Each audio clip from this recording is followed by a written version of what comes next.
Hello, आज हम discuss करेंगे अल्टरनेटिंग करंट का एक important topic, AC circuit containing a resistor only. इस क्वेश्चन में हम रिलेशनशिप डेवलप करेंगे between current and potential. Current और पोटेंशियल में हम एक रिलेशनशिप डेवलप कर रहे हैं, मींस पोटेंशियल और करंट किस तरीके से वेरी करेंगे in same phase in an AC circuit containing a resistor only.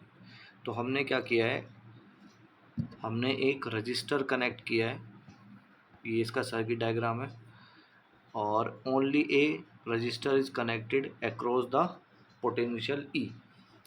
तो हमने जो पोटेंशियल लिया है वो लिया है E is equals to E naught sine omega t. और ये जो साइन आप देख रहे हो ये एसी का साइन है और ये हमारे पास रेजिस्टेंस है। तो हमने केवल एक रेजिस्टेंस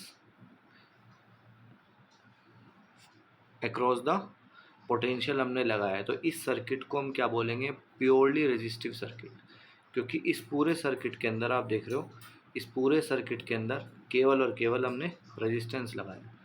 किसके अक्रॉस लगाया है, ई पोटेंशियल के अक्रॉस लगाया।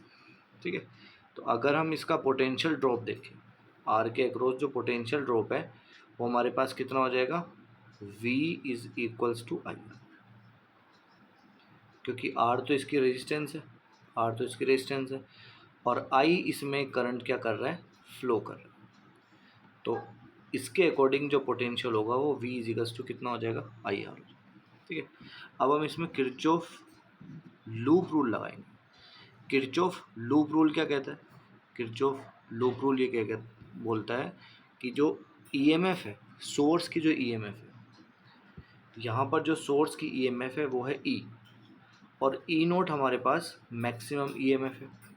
तो हम जितना ईएमएफ सोर्स पे लगा रहे हैं, सोर्स से लगा रहे हैं, उतना ईएमएफ किसके अक्रॉस होगा, इस रेजिस्टेंस के अक्रॉस होगा। ठीक है, तो इस रेजिस्टेंस के अक्रॉस जो होगा उसको हम बोलेंगे पोटेंशियल, और जो यहाँ से हम ईएमएफ लगा रहे हैं, इलेक्ट्रोमोटिव फोर्स, उसको हमने बोला है ई।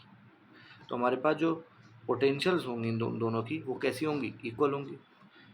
क्यों, क्योंकि जितना पोटेंशियल यहाँ से हम लगा रहे हैं उतना ही इसके अक्रॉस, क्योंकि बाकी सर्किट में और कुछ भी कनेक्ट नहीं है, केवल और केवल रेजिस्टेंस कनेक्ट है।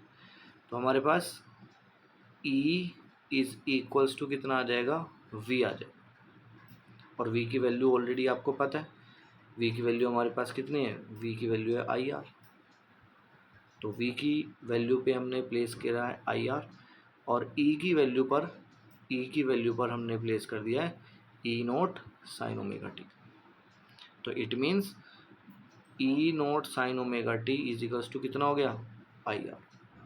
ठीक है, अब हमने फाइंड आउट करा है करंट, क्योंकि हम उसको क्या प्रोवाइड कर रहे हैं, पोटेंशियल प्रोवाइड कर रहे हैं। अगर आप देखें, हम इसको पोटेंशियल प्रोवाइड कर रहे हैं, मतलब ई प्रोवाइड कर रहे हैं, और हमें आई फाइंड आउट करना है। जब भी हम ई और आई के बीच में एक रिलेशन डेवलप कर सकते हैं, इसीलिए हम ई इसको प्रोवाइड कर रहे हैं और आई में हम उसकी इक्वेशन को फाइंड आउट कर रहे हैं। तो यहाँ पर हमने आई को फाइंड आउट करा है, तो आई हमारे पास कितना आया है, आर को हम इससे डिवाइड करेंगे तो हमारे पास इक्वेशन आ गई ई नोट आर, और ये साइन ओमेगा टी ऐसे। अब I naught is equals to E naught upon R. तो आप इसको अगर देखें तो potential is equals to current multiply by resistance, और हम ले रहे हैं मैक्सिमम ईएमएफ, तो मैक्सिमम वैल्यू किसकी होगी, करंट की वैल्यू होगी। तो दैट इज़ द मैक्सिमम और peak value of AC current. तो हमारे पास जो इक्वेशन आएगी वो आएगी ये I naught is equals to E naught upon R, that is the peak और मैक्सिमम वैल्यू ऑफ एसी। तो हमारे पास ये इक्वेशन आ गई। ठीक है, तो अब यहाँ पर हम देखें जो फेज था, हमने जो ईएमएफ उसको प्रोवाइड किया था वो ई नोट साइन ओमेगा टी था। यहाँ पर फेज कितना है, ओमेगा टी, यहाँ पर फेज कितना है, ओमेगा टी। इट मीन्स कि ईएमएफ और करंट इन दोनों में फेज का कोई डिफरेंस नहीं हुआ है, सेम फेज है। तो इसका मतलब ये हुआ कि दोनों के दोनों करंट और पोटेंशियल एक साथ चलेंगे। तो आप अगर फेज़र डायग्राम देखो और इसका ग्राफ देखो, तो पहले फेज़र डायग्राम देखो आप, 0 से स्टार्ट हो रहा है करंट, ठीक है, और पाई पर जाकर ये फिर से 0 हो गया, फिर से ये नेगेटिव फेज में ट्रैवल कर रहा है और 2 पाई पे फिर से 0 हो गया। सिमिलरली ईएमएफ भी 0 से स्टार्ट हुआ है और 0 कहाँ हुआ जाके पाई पर, फिर से नेगेटिव फेज में जा रहा है जो ग्रीन आप देख रहे हो, और कहाँ पे जाके 0 हो गया, 2 पाई पे जाके फिर से क्या हो गया, 0 हो गया। तो that will be the E and I. तो ई एंड आई का ये हमारे पास ग्राफ हो गया और ये हमारे पास है फेजर डायग्राम। तो ग्राफ ये ग्राफिकल रिप्रेजेंटेशन है। तो आपने देखा ग्राफिकल रिप्रेजेंटेशन में 0 से दोनों स्टार्ट हो रहे हैं और पाई पे जाके दोनों फिर से क्या हो गए, 0 हो गए, फिर अपोजिट फेज में ट्रैवल कर रहे हैं और 2 पाई पे जाके फिर से 0 हो गए। इनका जो फेजर डायग्राम है, फेजर डायग्राम में आप देखो पहले हमने फेज बनाया किसका, ई नोट का हमने फेज बनाया, ठीक है, ई नोट का हमने फेज बनाया है। तो ये हमारे पास ई नोट है, इसका जो फेज़ आप देख रहे हो दैट इज़ ओमेगा टी, और उसी के जस्ट ऊपर बनाया है आई नोट, उसका भी फेज़ है ओमेगा टी।